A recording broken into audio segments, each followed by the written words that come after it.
En effet, Blaise Diagne avait intenté un procès contre ce journal à la suite d'un article incendiaire de René Maran accusant le député du Sénégal de toucher des commissions pour le recrutement des tirailleurs sénégalais et de prévarication, c'est-à-dire de manquement grave à ses devoirs.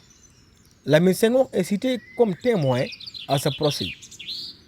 Cet incident crée un déclic et fait émerger la conscience politique de Lamine Senghor.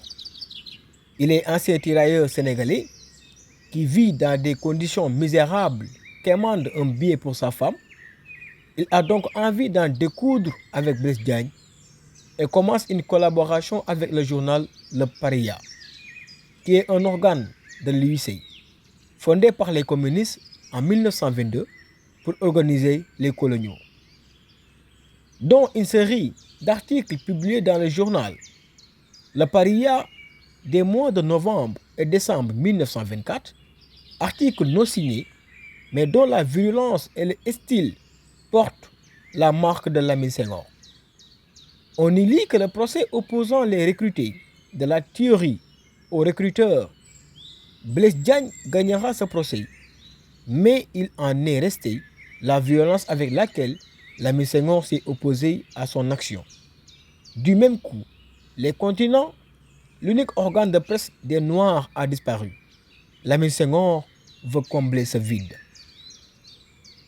Par conséquent, initialement, Lamine Senghor n'était pas un révolutionnaire, mais sa conscience politique s'est faite progressivement en réaction à l'action de Blaise Diagne, comme la plupart des tirailleurs sénégalais. Il est particulièrement déçu des conditions de vie de l'après-guerre. La France n'a pas payé sa dette de sang envers ses enfants noirs. En l'occurrence, la puissance colonisatrice n'a pas accordé la citoyenneté aux Africains en contrepartie de leur participation à la guerre. Il est également outré par le manque de considération accordée aux Noirs vivant en France. En 1924, Lamine Senghor adhère à diverses organisations dans la mouvance communiste. Le Parti communiste français PCF, la Confédération générale des travailleurs unifiés et l'Union intercoloniale.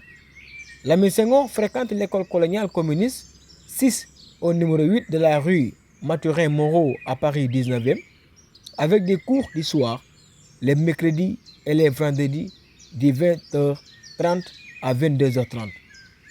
En fait, il a appris à lire et à écrire correctement à l'âge de 26 ans dans l'armée française. Le Parti communiste français lui donne une instruction marxiste.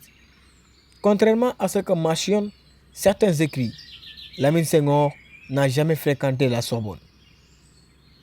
Lamine Senghor est décédé dans le plus grand dénuement et oublié de tous le 25 novembre 1927 à l'hôpital militaire de Fréjus, dans le Var, en France.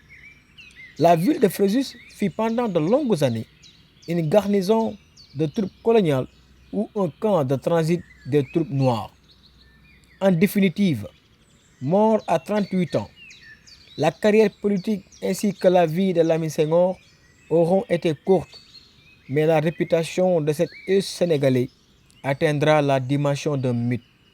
Son nom est lié à l'histoire naissante de la négritude anticolonialiste. Il est l'un des précurseurs du mouvement de libération pacifique des Noirs. De par son travail et son militantisme, il a fortement contribué au déclin du mouvement des assimilationnistes et à l'émergence des idées indépendantistes. Pour la postérité, Lamine Senghor est resté pendant longtemps dans l'oubli le plus complet. Une éminente universitaire et grande spécialiste de la littérature noire, Madame Liliane Castello, a confessé que dans la première version, qui date de 1958, de son ouvrage consacré à l'histoire de la littérature négro-africaine, elle n'avait pas pris pour mesure l'ampleur de l'action de Lamine Senghor et de ses campagnes de lutte. Les recherches universitaires se sont multipliées depuis quelques années sur l'anticolonialisme radical et sur le rôle de Lamine Senghor en particulier.